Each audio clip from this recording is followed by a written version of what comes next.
Hello, everyone, back home. I'm just checking in. I have made it to South Korea. Yay! Oh my gosh, it has been a roller coaster getting here. I'm finally in my hotel. It is like 9 o'clock at night over here in South Korea, probably early in the AM over in America right now. Um, but yeah, it's been crazy. I wanted to record this and let everyone know how the past 24 hours went because I'm sure everyone's a little bit curious at least. So if you have time, you can watch this. If you want to get like the cliff notes from someone, that's great too. But yeah, so I left on February 19th from San Antonio, Texas at 7 a.m. in the morning. The hours leading up to that flight leaving were so hectic. The night before, one of my dear friends from college came to the house and she got me started on packing because I had pulled everything aside, but like stuff wasn't in the bags yet. And so she was like, "Girl, we got to get this done." And so she sat me down and we got to packing and we got everything packed. Um, and then after she left, my mom and I stayed up for the rest of the night because we were going to wake up at 4 a.m. to get to the airport by 5. And we stayed up, ran through final things. I think, unpacked and repacked my bags about 3 times to make sure everything was fitting. I ended up taking another checked bag.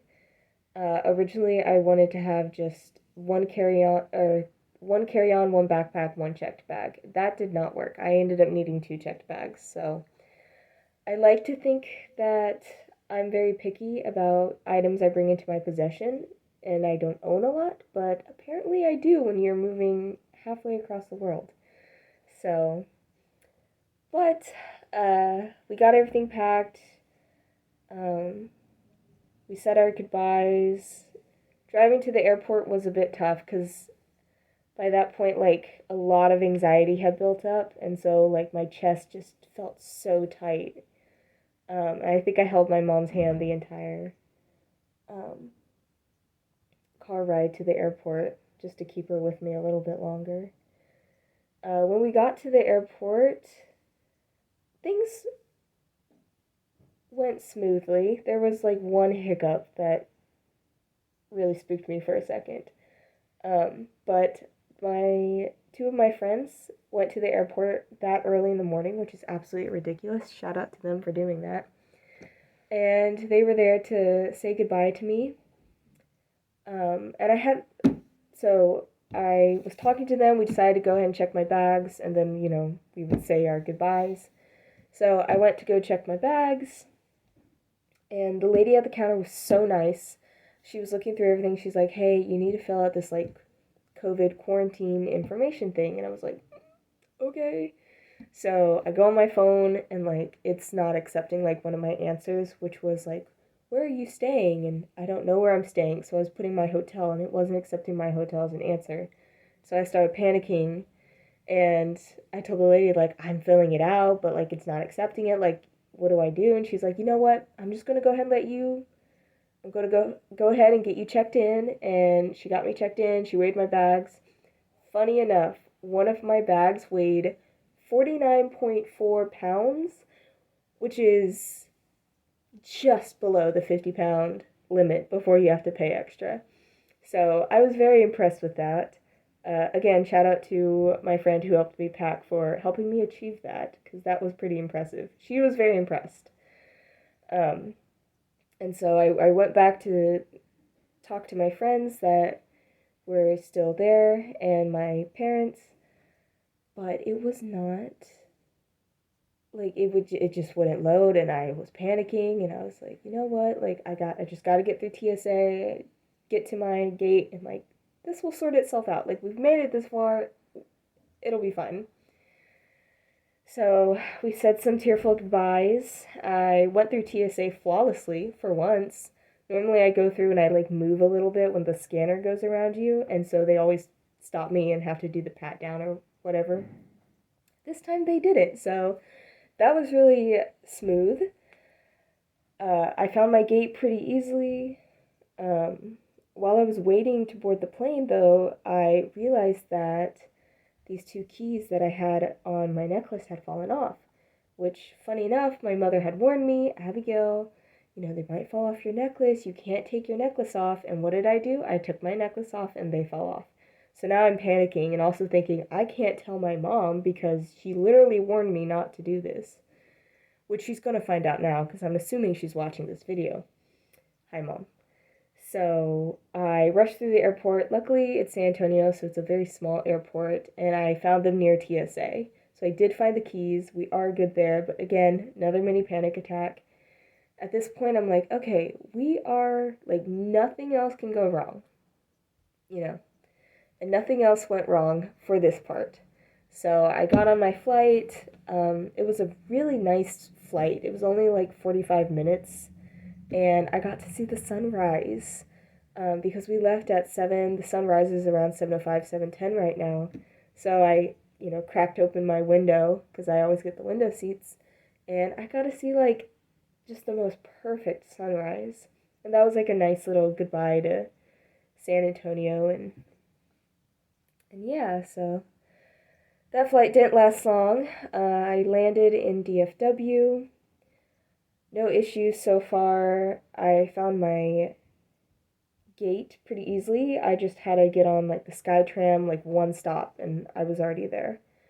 By that point though, the sleep deprivation was hitting from the night before, and I feel so bad. I called two of my aunts because they were curious about how I was doing, and the entire time I kept yawning. They would ask me a question and there would just be this long pause, and it was me yawning, and I was like, I'm sorry, I'm trying to answer your questions, I just keep yawning. But they were very sweet about it.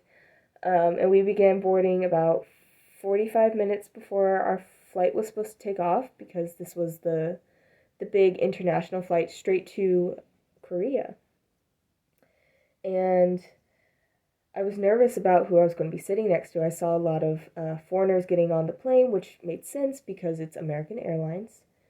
I found my seat, and the girl sitting in the aisle on my row called her mom, and they were talking about how she was going to be teaching in Korea, and I was like, I need to ask her if she's teaching in Korea. So after she was done with that conversation, I introduced myself, and I was like, hey, like, are you by chance coming to Korea to be a teacher? She said yes.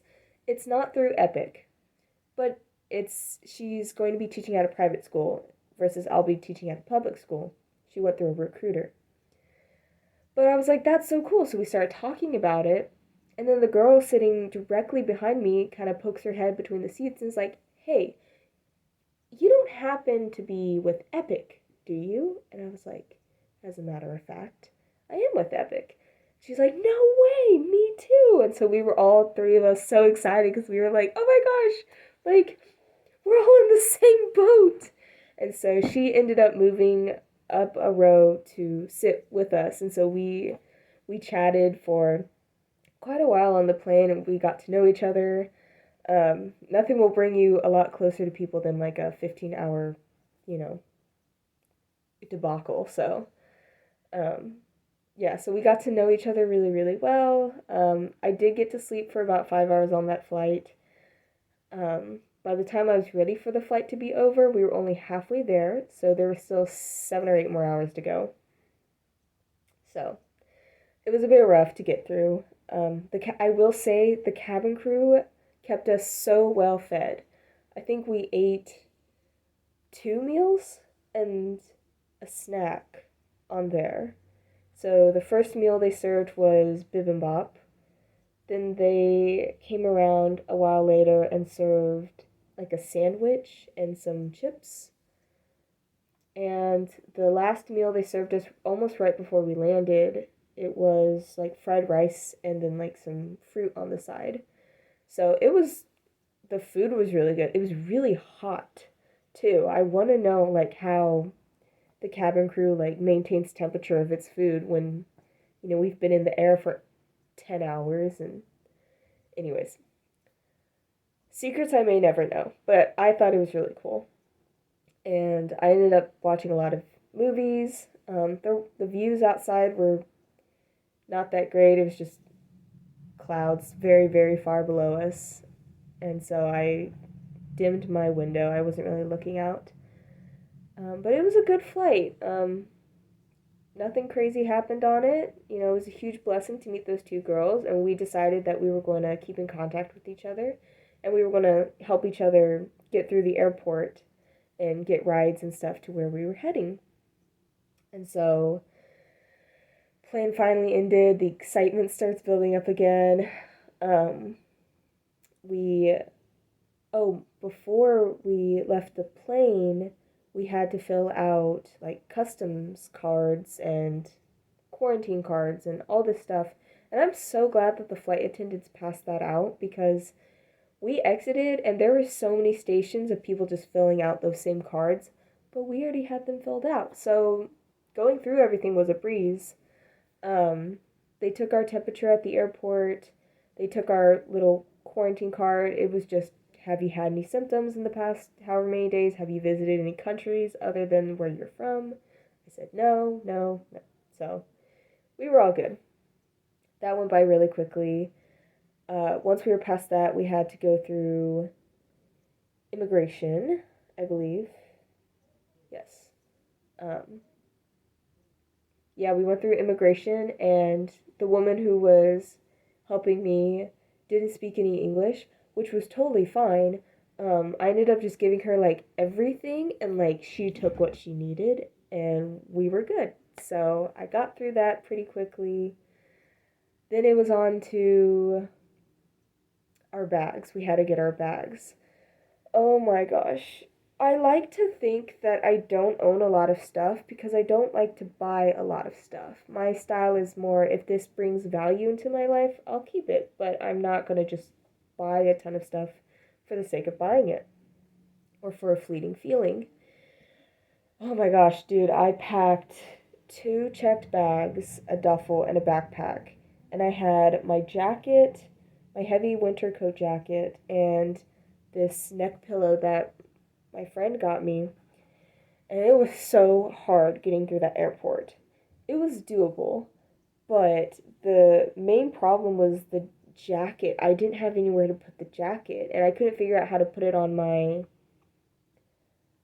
um, luggage so that it wouldn't keep falling. So I'd have to stop, adjust, stop, adjust. Anyways, we got our baggage finally. Um, Believe it or not, one of the girls brought even more luggage than I did, so that was an impressive feat in and of itself that she has to manage that. And she did. She got like a cart and it was fine. But yeah, so like we went through this whole thing. We would wait for each other to catch up if one of us got stuck behind with immigration or something like that. So it was really nice. It made me feel like I wasn't alone because I think I would have been fine on my own, but there was an extra level of comfort because I was with people that were in the same boat as I was, and they were looking out for me and I was looking out for them. So we wandered through the airport for a bit. Um, then we had to go through customs, which flew by because all it was handing a guy a card, and if it said anything on it, like most people were handing him like, no, no, no, no, no, like we're not bringing anything that needs to be brought through customs. So the line went by really quickly, and it was like backed up so far. Like we were really worried when we saw that line, and then we were through it in like 3 minutes. It was fine. So at this point, we exited, and I made the mistake of exiting by myself through the doors because when I exited, I realized that there were a ton of people lined up in rows with a bunch of cameras and like recorders set up because I'm assuming someone famous is arriving in Korea tonight. Um, but it was a very intimidating like first impression. Like you're like, oh my gosh, there are all these people looking at me and they're all angry that I'm not the person they're waiting for. Um, so I just walked very quickly and hoped and prayed that I would not trip on my jacket. So we made it through that. The next couple of hours, we were just trying to figure out how to get to where we needed to go. And I probably should have just asked. That's normally what I do is I just find an information desk and I just ask. Um, but for some reason that thought did not cross my mind until like the very end. But we were debating on should we get SIM cards right now or should we wait? What else do we need to do while we're here at the airport? Um, and then we had to find taxis for the two other girls, and I was thinking of getting a taxi because I wasn't sure if the shuttle from my hotel was still running. And so that took us a while just trying to figure out where are the taxis? How are the taxis? Because we didn't want to get scammed by someone saying like, "Oh, I'll take you," pay me like $100, and it's like 5 miles down the road. So we wandered for forever. It was a very grueling task dragging all that luggage through the airport.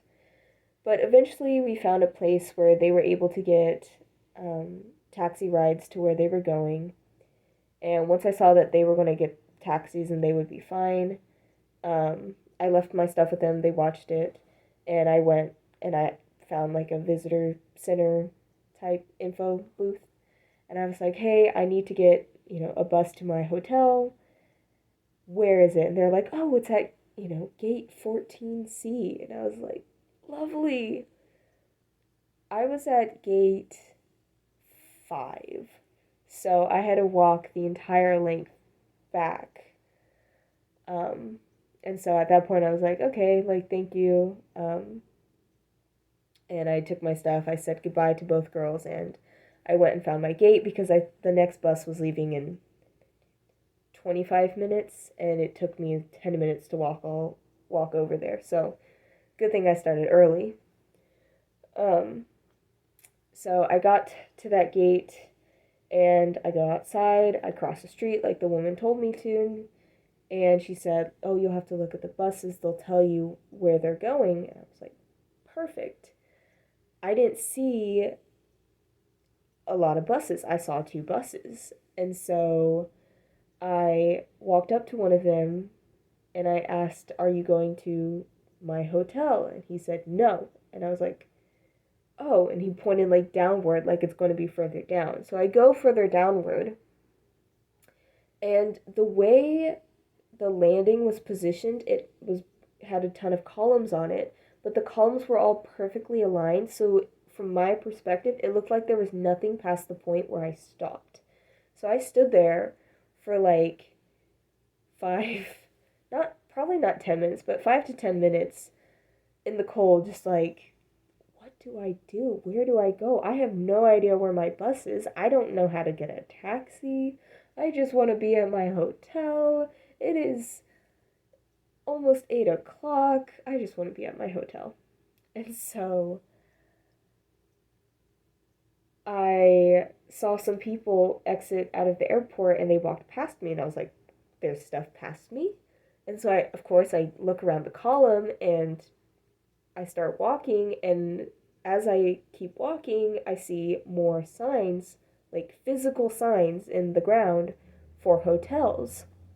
And I was like, oh, this is what the lady meant. Not like the signage on the bus itself, but like on the landing. And so I found the one that was going to the hotel I needed it to. There were a lot of people standing there, and they all had a ton of luggage. And this is just a note. I'm not upset. I'm just disappointed. But this is a note for anyone who takes buses. When you pack your luggage into buses, you need to think about how the people after you are going to fit their luggage in. You can't just spread yours out because then in a space that should fit like 20 suitcases, you only get 5. And because I was the last one to arrive, I was the last one to put my luggage in. And so I was sitting there trying to rearrange this luggage because my luggage was going to fit. It's just when someone lays theirs flat and others has theirs like diagonal and someone didn't push theirs all the way to the back, it leads to problems like that. And so that was very frustrating. And at this point, it was, again, 8 o'clock. I'm so tired. And I was just like, oh my gosh, like, why would these people pack this like this? And I felt so bad for the bus driver because he was helping me with my 49.4-pound luggage. But we got it in there. Luckily, I got on the bus. By this point, I had put my coat on, so I didn't have to worry about it falling off anymore. The trip to the hotel was really quick. It was like 5 minutes. It was so nice. All that wandering in the airport for a 5-minute bus ride is ridiculous. But now I know in the future that if I ever stay at a hotel close by, I know where to go now. So, lesson learned. There are going to be many more lessons to learn, as you will see. So, we made it to the hotel. I go up to get checked in, and everything's going smoothly. He asks for my credit card. I'm like, that's buried somewhere in my luggage. So I had to step away. Luckily, I found it pretty easily. I just forgot where I had put it, but I was smart when I packed it and I put it in my backpack. So easy to find. I got myself checked in.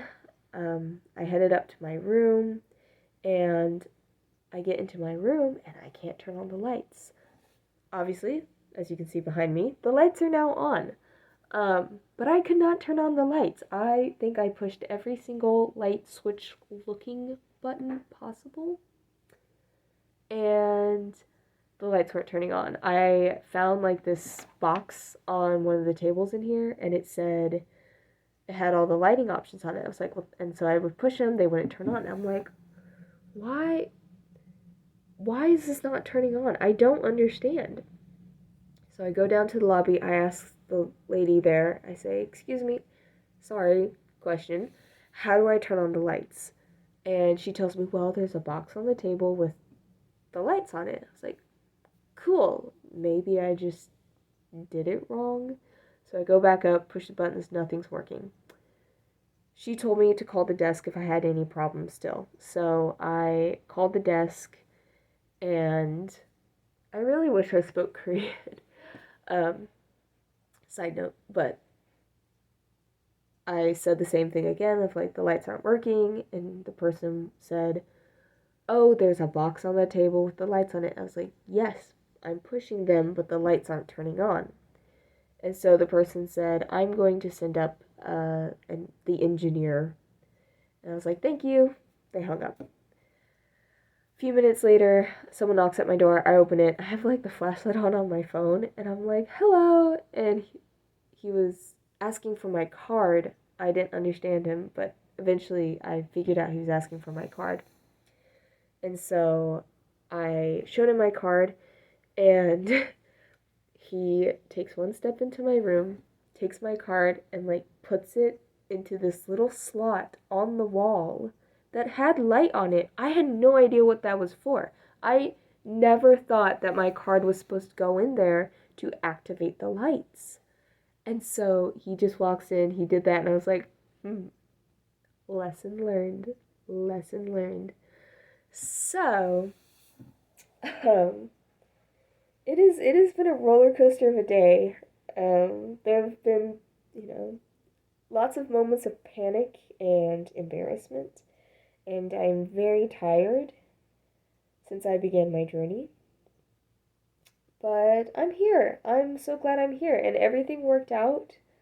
Maybe it took a couple hours longer than it should have, or a couple minutes longer than it should have, but in the end, everything worked out. So that is something to be grateful for and thankful for.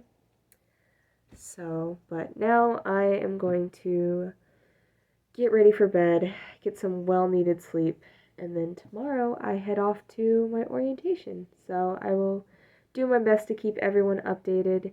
Thank you so much for watching, and you can communicate with me through email or WhatsApp or social media. But yeah, thank you guys for following along. Love you all. Bye.